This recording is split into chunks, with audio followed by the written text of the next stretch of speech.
இன்றைக்கு உலகம் ஏங்கி தவித்துக் கொண்டிருப்பது நீதிக்காகத்தான். இந்த நேரத்தில் இந்த தலைப்பை இவர்கள் எடுத்திருப்பதற்கு காரணம், இந்தியா நீதியின் நிழலில் உறங்க வேண்டும். நீண்ட நெடுங்காலமாக இந்தியாவுடைய பாரம்பரியம் என்னவென்று சொன்னால், உங்களுக்கு எல்லாம் ஒரு கேள்வி எழலாம். முஸ்லிம்களுக்கு வழிகாட்ட வந்த முகமது நபி எப்படி இந்த உலகத்தினுடைய நீதியை அவர் போதித்திருப்பார் என்ற ஒரு கேள்வி எழலாம். உலகத்தில் எத்தனையோ தலைவர்கள் வந்திருக்கிறார்கள், எத்தனையோ தலைவர்கள் இந்த உலகத்தினுடைய நீதிக்காக குரல் கொடுத்திருக்கிறார்கள். ஆனால் நீதியை நிலைநாட்டியவர் பெருமானார் நபிகள் நாயகம் ஸல்லல்லாஹு அலைஹி வஸல்லம் அவர்கள் மாத்திரம்தான். ஏனென்று சொன்னால், அண்ணல் காந்தியடிகள் அவர்கள் சொல்லும் போது சொன்னார்கள், உமரை போல ஒரு ஆட்சியை நான் இங்கே நிறுவ விரும்புகிறேன். காரணம், உமரின் ஆட்சி நீதம் செறிந்தது என்று சொன்னால் உமரை பயிற்றுவித்தவர் பெருமானார் நபிகள் நாயகம் அவர்கள். பெருமானார் நபிகள் நாயகம் ஸல்லல்லாஹு அலைஹி வஸல்லம் அவர்கள் சொன்ன வார்த்தை தான் மிக முக்கியமான வார்த்தை. என்னுடைய மகள் ஃபாத்திமா இந்த தவறை செய்திருந்தாலும் அவருடைய கையை நான் துண்டித்திருப்பேன். அப்துல் முத்தலிப்புடைய பரம்பரையை இப்படித்தான், காசு வாங்கினா திருப்பி உரிய நேரம் தர்றதில்லை என்று சொன்னதும் உமருக்கு கோபம் வந்து விடுகிறார். உமர் என்ற அந்த நபித்தோழர் உடனடியாக அவர்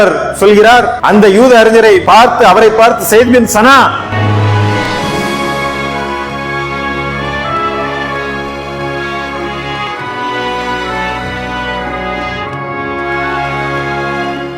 எல்லா நிலையிலும் எல்லா புகழும் ஏக இறைவனாகிய அல்லாஹ் ஒருவனுக்கு உரித்தாகட்டுமாக.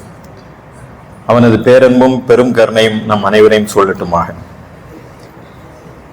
நீதம் நிறைந்த நபிகள் நாயகம் என்ற தலைப்பில் ஜமாத்தே இஸ்லாமி ஹிந்த் ஒரு மகத்தான பரப்புரையை முன்னெடுத்து, அதனுடைய ஒரு நிகழ்வாக இங்கு அருமையான சமய ஒன்றுகூடல் நிகழ்வை இங்கே ஏற்பாடு செய்திருக்கின்றார்கள்.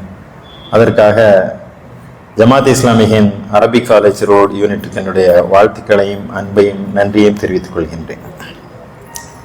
இந்த அருமையான நிகழ்விலே தொடக்க உரையாற்றி அமர்ந்திருக்கின்ற ஏசிஆர் யூனிட்டுடைய தலைவர் அன்பு சகோதரர் ஜஃபருல் ஹசன் சாஹிப் அவர்களே, எங்களை எல்லாம் அறிமுகப்படுத்தி அமர்ந்திருக்கின்ற அன்பு சகோதரர் எஸ்கே வெங்கட்ராம் அவர்களே, எனக்கு பிறகு இங்கே சிறப்புரை ஆற்றுவதற்காக வருகை தந்திருக்கின்ற சகோதரி பிரம்மகுமாரி பவித்ரா அவர்களே,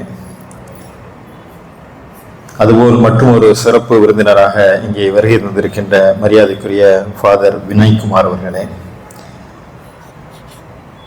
இந்த நிகழ்வை இன்னும் சிறப்பு செய்ய இருக்கின்ற அன்பு சகோதரர் இக்பால் அஹமது அவர்களே, மரியாதைக்குரிய ரியாஸ் அஹமது சாஹிப் அவர்களே, நன்றி உரை ஆற்றக்கூடிய முர்தசா அவர்களே, திருமறை வசனங்களை ஓதி தொடங்கி இருக்கின்ற மஸ்ரூர் கான் காசிமி அவர்களே, இங்கே வருகை தந்திருக்கின்ற சகோதரர்களே, சகோதரிகளே, எங்கள் தொப்புள் கொடி சொந்தங்களே, உங்கள் அனைவருக்கும் இறைவன் புறத்திலிருந்து பேரன்பும் பெரும் அமைதியும் சொல்லட்டுமாக என்ற முதற்கண் அஸ்ஸலாமு அலைக்கும் என்ற முகவனை தெரிவித்துக் கொள்கின்றேன். ரொம்ப மகிழ்வான ஒரு நிகழ்வு. இந்தியாவை நாம் இங்கே பார்க்கக்கூடிய ஒரு சூழல், கன்னட மொழி பேசக்கூடியவர்கள் இந்த மேடையிலே இருக்கிறார்கள், பேசுகிறார்கள். அதற்கான பார்வையாளர்களும் வந்திருக்கின்றீர்கள். தமிழில் உரையாடக்கூடிய வாய்ப்பு எனக்கு கிடைத்திருக்கிறது. தமிழ் சொந்தங்கள் இங்கே வருகை தந்திருக்கின்றீர்கள். உருது மொழி பேசக்கூடியவர்கள் இருக்கின்றீர்கள், ஆங்கிலம் பேசக்கூடியவர்கள் இருக்கின்றீர்கள். இந்த அவையை பார்த்தால் பல மொழிகள் நிரம்பிய பன்மை சமூகத்தினுடைய இந்தியாவுடைய அடையாளங்களாக நாம் எல்லாம் அமர்ந்திருக்கிறோம் என்பதில் பெரும் மகிழ்வாக இருக்கிறது. நபிகள் நாயகம் அவர்களை பல அடையாளங்களில் அறிமுகப்படுத்தலாம், அடையாளப்படுத்தலாம். ஆனால் அவர்களுடைய வாழ்வின் ஒரு பகுதியாக எல்லா கட்டங்களிலும் நீதியில் அவர்கள் எப்படி நிலைத்திருந்தார்கள் என்பதை ஒரு மைய தலைப்பாக எடுத்து இங்கே ஒரு பரப்புரையை நடத்தினார்கள். இன்றைக்கு உலகம் ஏங்கி தவித்துக் கொண்டிருப்பது நீதிக்காகத்தான். எங்கெல்லாம் நீதி மறுக்கப்படுகிறதோ, நீதி எங்கெல்லாம் குலைகிறதோ அங்கெல்லாம் அமைதி குலைந்து போய்விடும். உலகம் அமைதியாக இருக்க வேண்டும் என்று சொன்னால் அங்கே நீதி இருக்க வேண்டும். நீதி இருக்கின்ற இடத்தில் அமைதி இருக்கும், நீதி இல்லாத இடங்களில் அமைதி குலைந்து போகும். எனவே உலகம் அமைதியாக இருக்க வேண்டும் என்று சொன்னால் அது நீதியின் நிழலில் உறங்க வேண்டும். ஆனால் இன்றைக்கு உலகம் முழுவதும் இன்றைய அமைதியின்மை இருக்கிறது என்று சொன்னால் உலகம் முழுவதுமாக நீதி மறுக்கப்படுகிறது. உயர்ந்தவனுக்கு ஒரு நீதி, தாழ்ந்தவனுக்கு ஒரு நீதி, என்னை சார்ந்தவனுக்கு ஒரு நீதி, என்னை சாராதவனுக்கு ஒரு நீதி. என் கட்சிக்காரனுக்கு ஒரு நீதி, எதிர்கட்சிக்காரனுக்கு ஒரு நீதி, ஆட்சி என்னிடம் இருக்கும் போது ஒரு நீதி, ஆட்சி பறிக்கப்படும் போது ஒரு நீதி, படித்தவனுக்கு ஒரு நீதி, படிக்காதவனுக்கு ஒரு நீதி. இந்த நீதியினுடைய அளவுகோலை பார்த்தால் இது இரண்டு வகையான நீதி இன்றைக்கு உலகம் முழுவதும் இருக்கிறது. உலகத்தினுடைய வல்லாதிக்க நாடாக இருக்கக்கூடிய அமெரிக்காவினுடைய நீதி எப்போதுமே டபுள் ஸ்டாண்டர்ட், இரண்டு வகையான நீதி அவர்கள் வைத்துக் கொள்வார்கள். தங்கள் நாட்டில் ஜனநாயகம் வேண்டும் என்பார்கள், அடுத்த நாட்டில் அவர்கள் ஒரு பொம்மை அரசை அவர்கள் நிர்ணயிப்பார்கள். தங்கள் நாட்டிலே அவர்கள் உரிமையும் அவர்களுடைய மரியாதையும் காப்பாற்ற வேண்டும் என்பார்கள், ஆனால் பிற நாட்டின் மீது அவர்கள் வேறொரு நீதியை கடைபிடிப்பார்கள். எனவேதான் இந்த உலகம் அமைதி இல்லாமல் தவிப்பதற்கான காரணமாக இருக்கிறது. தாங்கள் அணு ஆயுதத்தை வைத்துக் கொள்வார்கள், அணு ஆயுதம் வைத்திருக்கிறோம் என்பதை பெருமையாக சொல்லிக் கொள்வார்கள். ஆனால் ஈரான் வைத்திருப்பதாக அவர்கள் ஒரு குற்றம் சாட்டி அந்த நாட்டின் மீது போர் தொடுப்பார்கள். நாங்கள் வைத்திருக்கலாம், நீங்கள் வைத்திருக்க கூடாது, எங்களுக்கு ஒரு நீதி, உங்களுக்கு ஒரு நீதி. எனவேதான் இரண்டு வகையான நீதி இருக்கும்போது இந்த உலகம் அமைதி இல்லாமல் தவித்துக் கொண்டிருக்கிறது. உலகத்திலே நடக்கக்கூடிய பல நிகழ்வுகளை நாம் பார்க்கிறோம். சண்டைகளால் உலகம் அமைதி இல்லாமல் இருக்கிறது. ரஷ்யாவும் உக்ரைனும் நீண்ட காலமாக வரலாற்றில் இல்லாத அளவுக்கு பெரும் போரை தொடர்ந்து கொண்டிருக்கிறது. இன்னும் வரலாற்றினுடைய பெரும் துயரமாக பலஸ்தீன் மீது இஸ்ரேல் தாக்கிக் கொண்டிருக்கின்ற தாக்குதல் என்பது போர் என்று ஒரு வார்த்தையில் வர்ணிக்க முடியாது. குழந்தைகளை கொல்வதற்கு பெயர் போரா? சண்டை என்று சொன்னால் சம வலிமையுடையவர்களாக இருக்க வேண்டும். இரண்டு நாட்டிற்கும் சண்டை நடக்கலாம். ஒரு சின்னஞ்சிறிய நிலப்பரப்பின் மீது அங்கிருக்கக்கூடிய பிஞ்சு குழந்தைகளை கொல்வதற்கு பெயர் ஒரு வல்லாதிக்க நாடுகள் எல்லாம் இணைந்து கொண்டு அந்த நாட்டை, அந்த சின்னஞ்சிறு பலஸ்தீனத்தை, கசாவை அழித்து நசுக்குகிறது என்று சொன்னால் இன்குபேட்டரில் இருக்கக்கூடிய குழந்தைகளுடன் சண்டை போடக்கூடிய அளவுக்கு நீங்கள் வன்மம் படைத்தவர்களாக இருக்கின்றீர்கள். உலகம் இன்றைக்கு நீதிக்காக இயங்குகின்ற அந்த குரலை பார்க்கிறோம். அமெரிக்காவிலும் இந்த குரல் எழுகிறது. அமெரிக்க அதிபர் வரும்போது அவர்கள் அந்த நாட்டினுடைய நீதிக்காக இயங்கக்கூடிய பொதுமக்கள் அமெரிக்க அதிபரை பார்த்து சொன்னார்கள், பலஸ்தீனத்திலே அமைதியை நாங்கள் விரும்புகிறோம், பலஸ்தீனத்தில் நீதியை நிலைநாட்டுங்கள் என்று குரல் கொடுக்கிறார்கள். இன்றைக்கு உலகம் முழுவதும் பல்வேறு நாடுகளிலே நீதிக்கான குரல், பலஸ்தீனம் அமைதி பெற வேண்டும் என்ற அந்த குரல் எழுகிறது என்று சொன்னால் அது ஏதோ முஸ்லிம்கள் பிரச்சனை அல்ல, அது ஏதோ பலஸ்தீனத்துடைய பிரச்சனை அல்ல, அது நீதிக்கும் அநீதிக்குமான ஒரு சண்டை. எனவே இங்கே இரண்டு பக்கம் நிற்க வேண்டி இருக்கிறது. சென்டர் என்று ஒன்று இல்லை. பத்திரிகை ஆசிரியர் என்று சொன்னார்கள், எங்களுடைய பத்திரிகை நடுநிலை பத்திரிகை அல்ல. ஒன்று பாதிக்கப்பட்டவர்கள் பக்கம் நிற்க வேண்டும், இல்லை அநியாயக்காரன் பக்கம் நிற்க வேண்டும். இரண்டுக்கும் மத்தியில் நிற்க முடியாது. நாங்கள் பாதிக்கப்பட்டவர்கள் மத்தியிலே நிற்கிறோம், அநீதி இழைக்கப்பட்டவர்கள் மத்தியிலே நிற்கிறோம் என்று சொன்னால் இன்றைக்கு இரண்டு பிரிவு தான்.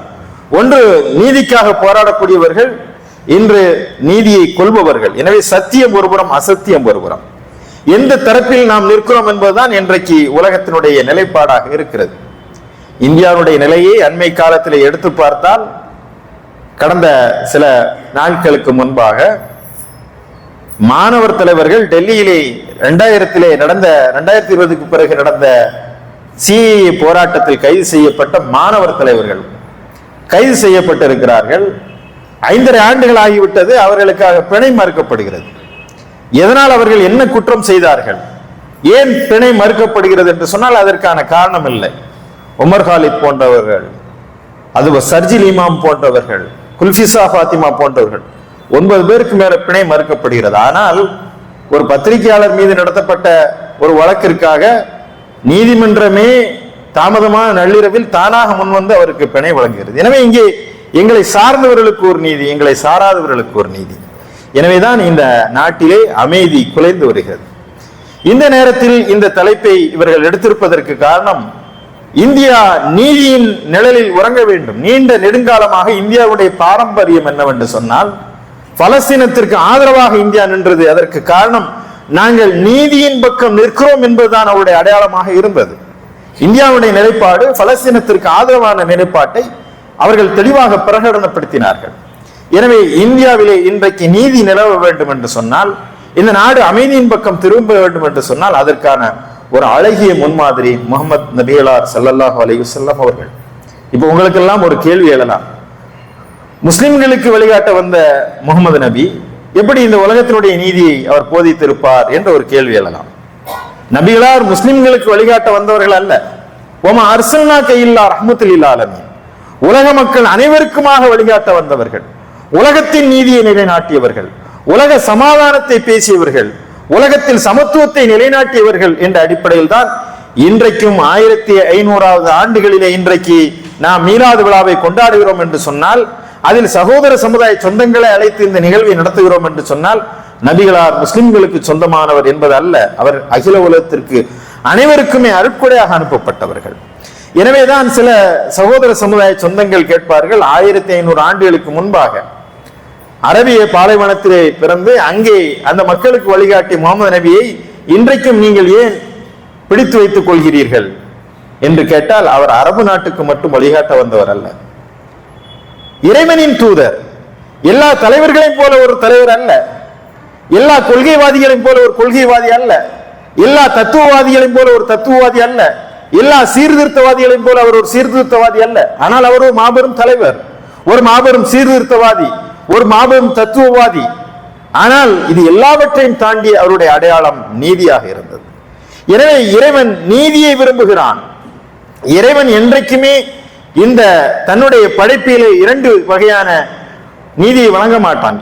எல்லாரையும் படைத்த அந்த இறைவன் எல்லோருக்கும் சமநீதியை வழங்கக்கூடிய இந்த உலகத்திலே நீதியை நிலைநாட்ட வேண்டும் என்பதற்காகத்தான் இறை தூதரை அனுப்பினான். எனவேதான் நபிகள் நாயகம் அவர்கள் மனித குலத்தின் நீதியின் முன்மாதிரியாக திகழ்ந்தார்கள். எல்லோரும் பேசுவது எளிது, செய்து காட்டுவது என்பது கடினம். ரொம்ப எளிமையாக சொல்லிவிடலாம், லஞ்சம் வாங்காத என்று சொல்வது எளிது. நான் போய் அரசு அலுவலகத்தில் உட்கார்ந்துட்டு சொல்லணும் லஞ்சம் வாங்காத, அங்க உட்கார்ந்தால் தெரியும் வாங்கித்தான் ஆகணும். நான் வாங்கலன்னு சொல்லியாச்சுன்னா வீட்டுல போனா பிழைக்க தெரியாதவன், என்னையா நீ இப்படி எல்லாம் பிழைக்க முடியுமா? எனவே லஞ்சம் வாங்காத என்று வெளியிருந்து சொல்லலாம், அரசு அலுவலகத்தில் இருந்து அந்த இடத்தில் இருந்து லஞ்சம் வாங்காது என்று சொல்வது இருக்கிறதால் அதே போலதான் நீதியை நிலைநாட்டுங்கள் என்று குரல் கொடுக்கலாம், நீதிக்காக எவ்வளவு பேசலாம். ஆனால் எந்த இடத்திலிருந்து எப்படி பேசுகிறோம் அதை செயல்படுத்த முடியுமா என்று. உலகத்தில் எத்தனையோ தலைவர்கள் வந்திருக்கிறார்கள், எத்தனையோ தலைவர்கள் இந்த உலகத்தினுடைய நீதிக்காக குரல் கொடுத்திருக்கிறார்கள். ஆனால் நீதியை நிலைநாட்டியவர் பெருமானார் நபிகள் நாயகம் ஸல்லல்லாஹு அலைஹி வஸல்லம் அவர்கள் மாத்திரம்தான். ஏனென்று சொன்னால் தான் கொண்டு வந்த கொள்கைகளை தான் வாழுகின்ற காலத்திலே நிலைநிறுத்தி காட்டியவர்கள், தன் கண் முன்னாலே நிலைநிறுத்தி காட்டினார்கள், தன்னுடைய இறுதி பேருரையிலே அதை பிரகடனப்படுத்துகிறார்கள். எனவேதான் அவர்களுடைய வாழ்க்கையில் 2 நீதி என்பதே கிடையாது. யார் அநீதி இழைக்கப்பட்டாலும் அநீதி இழைக்கவனின் பக்கம் அவர்கள் நின்று குரல் கொடுத்திருக்கிறார்கள். அந்த நீதியை எல்லா மட்டங்களிலும் எல்லா கட்டங்களிலும் அவர்கள் நிலைத்திருத்திருக்கிறார்கள். பெருமானார் நாயகம் ஸல்லல்லாஹு அலைஹி வஸல்லம் உடைய வாழ்க்கை மட்டும்தான் வெளிச்சத்தில் எழுதப்பட்ட வாழ்க்கை, திறந்த புத்தகமாக இருக்கிறது. அன்பு கூர்ந்து உங்களை நான் நெஞ்சுக்கு நெருக்கமாக ஒரு வேண்டுகோள் கொடுப்பேன், நீங்கள் பெருமானார் நபிகள் நாயகமுடைய வாழ்க்கை வரலாற்றை நீங்கள் ஒரு முறை வாசித்து பாருங்கள். காய்தல் உவத்தல் இல்லாமல் வாசித்து பாருங்கள், வெறுப்பு இல்லாமல் வாசித்து பாருங்கள். உங்களை அறியாமலேயே கண்ணீர் பெருக்கெடுக்கக்கூடிய அளவிற்கு அவருடைய வாழ்க்கையில் அன்பும் கருணையும் நீதியும் நேர்மையும் அதை அந்த வாழ்க்கை பக்கங்கள் முழுவதும் நீங்கள் படிப்பதற்கு நீங்கள் உணர்ந்து கொள்ளலாம். பெருமானார் நபிகள் நாயகம் அவர்கள் பல திருமணங்களை முடித்தவர்கள். அவர்களுடைய 25வது வயதில் தன்னை விட 15 வயது மூத்த ஹதீஜா பிராட்டியார் என்று சொல்லக்கூடிய 2 முறை திருமணமான விதவையை அவர்கள் திருமணம் முடிக்கிறார்கள். அவருக்கு வயது 25, ஹதீஜா நாயகியாருக்கு வயது 40. அதற்கு பிறகு பெருமானார் 13 ஆண்டுகளாக வேறு திருமணம் முடிக்கவில்லை. ஹதீஜா ரலியல்லாஹு அவர்கள் இறந்த பிறகு அவர்கள் மறுமணம் பிடிக்கிறார்கள். இந்த மறுமண கோட்பாட்டிலே, பலதார மன கோட்பாட்டிலே இஸ்லாம் ஒரு நீதியை சொல்கிறது. மிக முக்கியமான கண்டிஷன், நீங்க எல்லா இதுலையும் பார்த்துக்கலாம், நீங்க பார்க்கும்போது இதுல போட்டுருவாங்க சின்ன கண்டிஷன்ஸ் அப்ளை போடும், அது ரொம்ப கஷ்டம், யாருமே படிக்க மாட்டோம், நிறைய இருக்கும், அதை கிளிக் பண்ணாதான் அந்த ஆப்ல உள்ள போக முடியும். கண்டிஷன் ரொம்ப முக்கியம். இஸ்லாம் ஒரு நிபந்தனை வைக்கும், நீங்கள் ஒன்றுக்கு மேற்பட்ட திருமணம் 2 திருமணம் முடிக்கலாமா? முடிக்கலாம். ஆனால் ஒரு நிபந்தனை. என்ன நிபந்தனை என்று சொன்னால், 2 பேரிடமும் சரியான முறையிலே நீதியாக உங்களால் 2 மனைவியிடம் நடக்க முடிந்தால் நீங்கள் அந்த திருமணத்தை செய்யுங்கள், இல்லை என்றால் செய்யாத. 2 மனைவி இருந்து ஒரு மனைவிக்கு ஒரு கூடுதல் நேரம், இன்னொரு மனைவிக்கு குறைவான நேரம், ஒரு மனைவிக்கு கூடுதல் பணம், இன்னொரு மனைவிக்கு குறைவான பணம் என்ற நீதியை நீங்கள் சரிந்து விட்டால் நாளை மறுமையில் எழுப்பப்படும் போது ஒரு புஜம் சாய்ந்தவராக அவர் எழுப்பப்படுவார். எனவே 2 மனைவி இருந்தால் நீங்கள் 2 மனைவியிடம் நீங்கள் நீதமாக நடக்க வேண்டும் என்று சொல்லித் தருகின்ற பெருமானார் அவர்கள் ஒன்றுக்கு மேற்பட்ட மனைவி இருந்த போதும் அந்த வாழ்க்கை பக்கத்தை படித்தால் நீங்கள் அவர்கள் மீது வைத்திருக்கிற மரியாதை பெரும் மரியாதையாக மாறும். அவர்களுடைய மனைவிமார்கள் அத்தனை பேரும் சொன்னார்கள், நபிகள் நாயகம் அவர்கள் நீதியினுடைய உறைவிடமாக திகழ்ந்தார்கள்.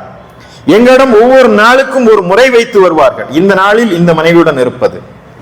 அப்படி வரும்போது, அப்படி வரக்கூடிய நாளிலே இறுதி காலகட்டத்திலே இயலாமையினுடைய கடைசி பக்கத்தில் இருந்தபோது நபிகள் நாயகம் அவர்கள் எந்த மனைவியிடம் செல்ல வேண்டுமோ அந்த மனைவியிடம் அனுமதி கேட்பார்கள். இறை தூதர் அவர் நினைத்தால் எங்கும் செல்லலாம், இன்றைக்கு உங்களுக்கு நான் கொடுக்க வேண்டிய உரிமை, இந்த நாளிலே நான் இங்கே செல்கிறேன் என்பதை அவர்கள் சொல்லிவிட்டு செல்வார்கள் என்பதை அவருடைய மனைவிமார்கள் சொல்லும் போது பெருமானார் நபிகள் நாயகத்துடைய நீதம் செறிந்த வாழ்க்கையினுடைய உயர்ந்த பக்கங்களாக அதை நாம் பார்க்கலாம்.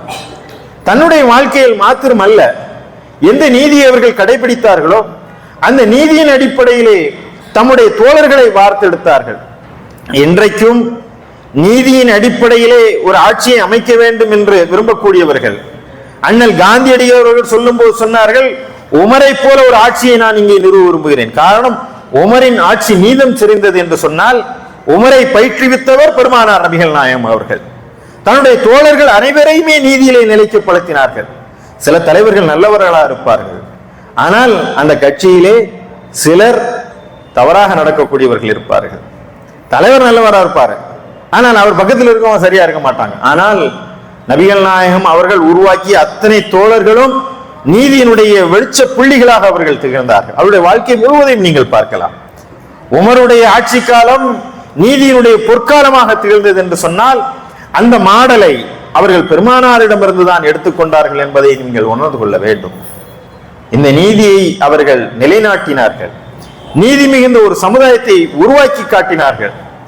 அந்த நீதியை எல்லா கட்டங்களிலும் எல்லா மட்டங்களிலும் அவர்கள் நிலைநிறுத்துவதற்காக அறிவுறுத்திக் கொண்டே இருந்தார்கள். ஒரு பெண்மணி பெருமானார் நபிகள் நாயகம் அவரிடம் வருகிறார். வரும்போது 2 குழந்தைகளை அழைத்து வருகிறார். அப்ப சொல்றாங்க, ஒரு குழந்தைக்கு ஒரு பேரித்தம்பளம் கொடுத்து விட்ட போது பெருமானார் கேட்கின்றார்கள், உனக்கு 2 குழந்தைகள், அந்த குழந்தைக்கு நீ கொடுப்பாயா என்று கேட்டார். இல்லை என்று சொன்னால் இது அநீதி. ஆண் பிள்ளைக்கு ஒரு நீதி, பெண் பிள்ளைக்கு ஒரு நீதி. இன்னைக்கு நம்ம வீட்டிலேயே 2ம் நம்ம பிள்ளைகள் தான், ஆனால் பெண் குழந்தைகளுக்கு ஒரு நீதி, ஆண் குழந்தைகளுக்கு என்ற நீதி இல்லை. இருவருக்கும் சமமாக கொடுக்க வேண்டும். அந்த நீதியை சரியான முறையிலே நிலைநிறுத்தி காட்ட வேண்டும். நீதியை நிலைநிறுத்த வேண்டிய இடங்கள் வருகின்ற போது, அழுத்தங்கள் வருகின்ற போது, அது எப்படி தடமாறிவிடக்கூடிய தலைவர்கள் நிறைய இருக்கும் போதோ அந்த நீதியிலே நிலைத்திருப்பதற்கான ஒரு அருமையான உதாரணத்தை தான் ஜஃபருல் ஹசன் சாஹிப் அவர்கள் தன்னுடைய உரையிலே சுட்டிக்காட்டினார்கள். திருடினால் தண்டனை, திருடினால் கையை துண்டிக்க வேண்டும் என்ற ஒரு தண்டனை முறை இருந்தது. அது இஸ்லாமிய ஷரியாவுடைய ஒரு பகுதி. மக்சிமியா என்று சொல்லக்கூடிய குறைசி குலத்தினுடைய ஒரு உயர் பிரிவு, அதில் உள்ள உட்பிரிவில் ஒரு பெண் திருடி விட்டார். அந்த குலத்தினருக்கு, அந்த கோத்திரருக்கு ஒரு சின்ன சங்கடம் வருகிறது. ஏன்னா இது நம்ம குடும்பத்தை சார்ந்தவள் திருடி விட்டாலே இந்த குலத்துக்கே அவமானமாக இருக்கிறதே, என்ன செய்யலாம்? நபிகள் நாயகத்தில் பேச முடியுமா? பேசுறதுக்கு எல்லோருக்கும் தயக்கம். ஆனால் பெருமானாருக்கு அதிகமாக பாசமுள்ள பிள்ளையாக இருந்தவர், நெருக்கமாக இருந்தவர் உசாமா. அப்போ தோழர்கள் எல்லாம் சொல்கிறார்கள், உசாமாவிடம் சொல்லி கொஞ்சம் பேசி தண்டனையை கொஞ்சம் ஃபார்மா, நம்ம ஆளு, நம்ம குலத்தை சேர்ந்த இந்த பொண்ணுக்கு தண்டனை கொடுத்துட்டா இந்த குலத்துக்கே இழுக்காயிடும், இந்த நம்ம குலத்தை சேர்ந்தவங்க தேடிட்டாங்களான்னு சொல்லி. ஆனால் கொஞ்சம் ஏதாவது பண்ண முடியுமா? இன்றைக்கு அப்படித்தானே, கொஞ்சம் நம்ம சிஎம் கொஞ்சம் பேசுங்க, நம்மளுடைய மினிஸ்டர் கொஞ்சம் பேசுங்க, நம்ம பையன் இதை சரியா பண்ணிட்டாப்ல, கொஞ்சம் பாத்துங்க. சரி பாத்துக்கலாம். அப்ப யாரை வச்சு சொல்ல வைக்கிறது? அவருக்கு ரொம்ப நெருக்கமான ஆள் யாரு? பெருமானாரிடம் பேசுவதற்கு உசாமாவை அனுப்புற. உசாமாவும் போறார். தயக்கத்துடன் சொல்கிறார், நாயகமே இந்த மாதிரி ஒரு தவறு நடந்து விட்டது, இந்த பெண் தேடி விட்டால் அவருக்கு தண்டனை ஏதாவது செய்ய முடியுமா என்று. பெருமானார் நபிகள் நாயகம் ஸல்லல்லாஹு அலைஹி வஸல்லம் அவர்கள் சொன்ன வார்த்தை தான் மிக முக்கியமான வார்த்தை. என்னுடைய மகள் ஃபாத்திமா இந்த தவறை செய்திருந்தாலும் அவருடைய கையை நான் துண்டித்திருப்பேன். என்னுடைய மகளே இந்த தவறை செய்தாலும் நான் அந்த நீதியை வழங்கி இருப்பேன், நிச்சயமாக அந்த நீதியில எந்த மாற்றமும் இல்லை என்று சொல்லிவிட்டு சொன்னார்கள். உங்களுக்கு முன் வாழ்ந்த சமுதாயம் எல்லாம் அழிந்து போனதற்கு காரணம் அவர்கள் ஆளுக்கு ஒரு நீதி என்ற ஒரு இரட்டை நிலைப்பாட்டை எடுத்ததுதான். எனவே நீதியில் இந்த உலகம் உறங்க வேண்டும் என்று சொன்னால் அது உயர்ந்தவனானாலும் தாழ்ந்தவனானாலும் யாராக இருந்தாலும் சரி, நீதி ஒன்றுதான் என்பதை அவர்கள் எடுத்துரைத்தார்கள்.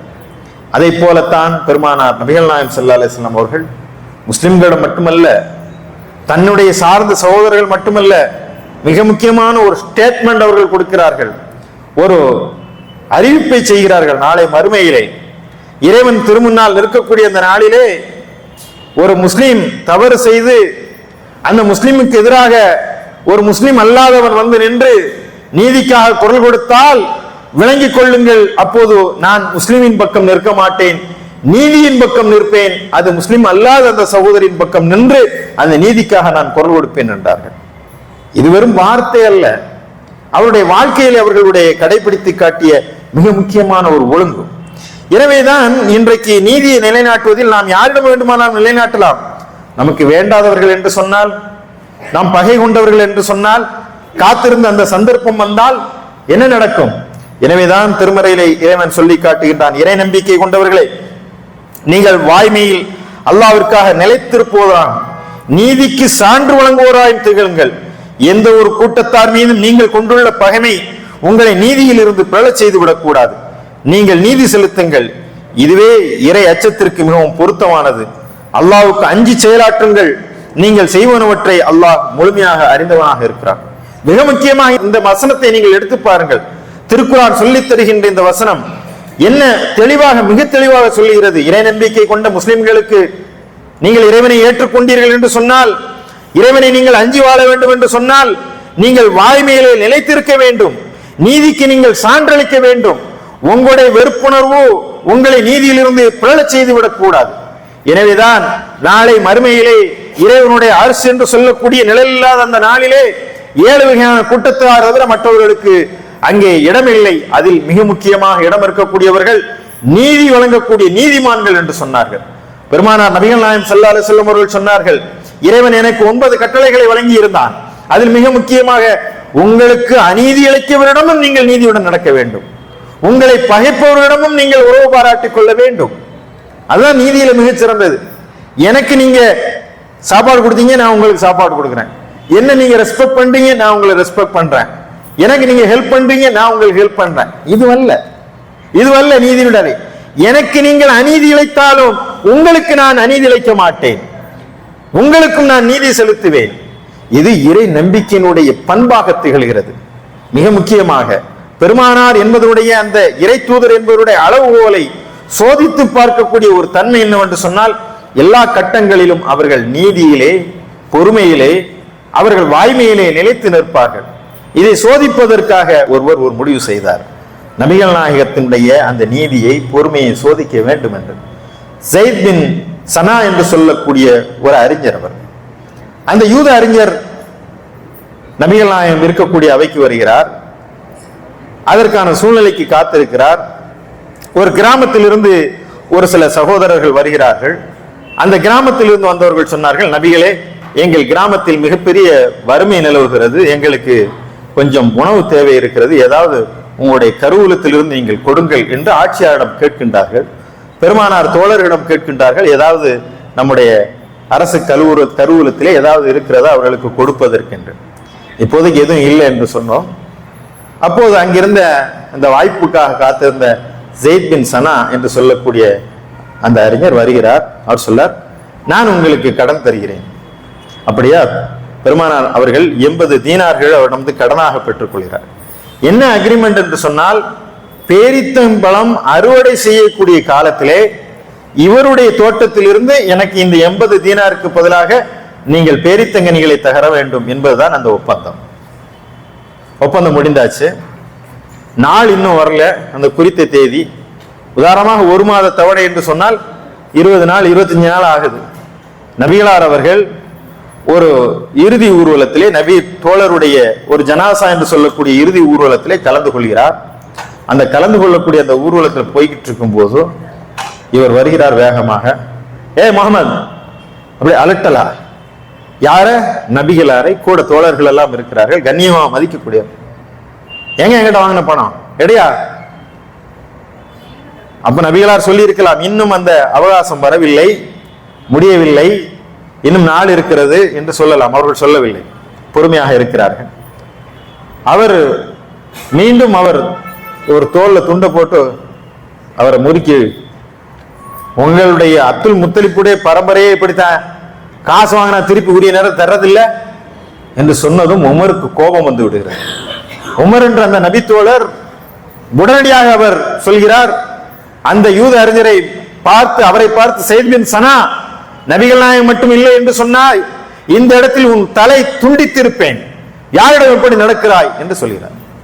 பெருமானார் அவர்கள் சொன்னார்கள், உமரே நீங்கள் கோபப்படாதீர்கள், நாம் கடன் வாங்கி இருக்கிறோம், அவர் கடன் தந்திருக்கிறார், எனவே அவருக்கு உரிய முறையில் திருப்பி செலுத்த வேண்டியது நம்முடையது. எனவே அவருக்கு வாங்கி இந்த தொகைக்காக நீங்கள் இந்த பேரித்தங்கனிகளை கொடுத்து விடுங்கள் என்று சொன்னதும் உமர் அதை எடுப்பதற்கு செல்லும் போது சொல்கிறார், உமரே 20 மரக்கால் நீங்கள் அதிகமாக நீங்கள் கொடுக்க வேண்டும் அவருக்கு. அப்போ அவர் கேட்கிறாரு, உமர் ஷாக்காய் நிற்கிறார், அவர் கொடுத்தது இவ்வளவு, அந்த கொடுத்ததுக்கான தொகை தானே நாம திருப்பி கொடுக்கணும், ஏன் 20 பேர்த்தங்கலங்க மரக்கால்கள் அதிகமாக கொடுக்கும்? நீர் அவரை மிரட்டி விட்டீர், அதற்காக நீங்கள் கொடுக்க வேண்டும். கடன் வந்திருக்கார், அவரை போய் மிரட்டுனா அதற்கு தண்டனையாக நீ அதிகமாக இதை கொடுக்க வேண்டும் என்று சொன்ன போது அந்த உமர் கலங்கி நிற்கின்றார். அப்போதுதான் அந்த ஸைத் பின் சனா சொல்கிறார், நான் உங்களை சோதிப்பதற்காகத்தான் இப்படி செய்தேன், நபிகளிடம் நீதி இருக்கும் என்று சொன்னார்கள். நபிகள் என்பவர் அவரை எந்த அளவு துன்புறுத்துகிறோமோ அவருடைய பொறுமை 2 மடங்கு அதிகமாகும் என்று சொன்னார்கள். அதை சோதிப்பதற்கு நான் விரும்பினேன். எனவே நீங்கள் நபிதான் என்பதை நாங்கள் ஏற்றுக்கொள்கிறோம், இந்த உங்களுடைய ஒரே இறைவனை நான் ஏற்றுக்கொள்கிறேன் என்று சொன்ன அந்த நிகழ்வையும் பார்க்க வேண்டும். அந்த இடத்திலிருந்து நீதியை பயின்றவர் உமர் அவர்கள். எனவேதான் அன்பு சகோதரர்கள், நபிகள் நாயகம் அவருடைய வாழ்க்கை முழுவதுமாக நீதியினுடைய நிறைய உதாரணங்கள், முன்னுதாரணங்கள் நிரம்பி கிடக்கின்றன. இந்த நீதியை அவர்கள் நிலைநிறுத்தினார்கள், நிலைநிறுத்துவதற்காக கட்டளையிட்டார்கள். அந்த நீதியில்தான் ஒவ்வொரு முஸ்லிமும் நிலைத்திருக்க வேண்டும். எங்கெல்லாம் நீதி பிறழ்கிறாரோ அவர் உண்மையான முஸ்லிமாக வாழ முடியாது. எனவேதான் இந்த நீதியை எல்லா காலகட்டங்களிலும் விருப்பு வெறுப்பில்லாமல் எல்லோரும் இந்த நீதியை கடைபிடிக்க வேண்டும் என்பதற்காகத்தான் பெருமானாருடைய அந்த பெருவாழ்வை இந்த நாளிலே மக்கள் மத்தியிலே எடுத்துச் சொல்லக்கூடிய ஒரு அருமையான நிகழ்வை இன்றைக்கு ஏற்பாடு செய்திருக்கிறார்கள். நீதி மாத்திரமல்ல, உண்மைக்கும் வாய்மைக்கும் சத்தியத்திற்கும் இன்னும் பல அழகிய முன்மாதிரிகளை பெருமானார் நபிகள் நாயகம் அவருடைய வாழ்க்கை முழுவதும் உறவி கிடைத்திருக்கிறது. எனவே அவர்கள் முஸ்லிம்களுக்கு மட்டுமே உரித்தான தலைவர் அல்ல, அகில உலகத்திற்கெல்லாம் உங்களுக்கான மிகச்சிறந்த முன்மாதிரியாக நபிகளாருடைய வாழ்க்கை நிச்சயம் திகழும். உங்களுக்கு எப்போதெல்லாம் மன சோர்வும் மன நம்பிக்கை இழக்கக்கூடிய சூழ்நிலைகள் வரும்போதெல்லாம் நீங்கள் நபிகளாருடைய வாழ்க்கை பக்கத்தை எடுத்து புரட்டினால் ஒரு புது தெம்பை நீங்கள் பெறுவீர்கள். ஏனென்று சொன்னால் அவர்கள் இறைவனுடைய தூதர், இறைவன் அவர்களுக்கு வழிகாட்டினான், இறைவன் எல்லோருக்குமானவன், இறை தூதர் எல்லோருக்குமானவர். எனவே இந்த நீதி எல்லோருக்குமான நீதி, இந்த நீதியை நாம் கொண்டாட வேண்டும். அந்த நீதியின் நிழலில் இந்த உலகத்தை உறங்கச் செய்வதற்கு, இந்த உலகை அமைதியாக்குவதற்கு, இந்தியாவை நீதியின் நிறைந்த ஒரு நாடாக உருவாக்குவதற்கு நாம் எல்லாம் இணைந்து பணியாற்றுவதற்கு இந்த நாளிலே உறுதியேற்போம். அதுவே நபிகள் நாயகம் அவர்களை நினைவுறுவதற்கான பொருத்தமான ஒரு வாய்ப்பாக அமையும் என்று கூறி இந்த நல்வாய்ப்பை நல்கியதற்கு மனம் நிறைந்த நன்றியை கூறி விடைபெறுகிறேன். எல்லா புகழும் இறைவன் ஒருவனுக்கே.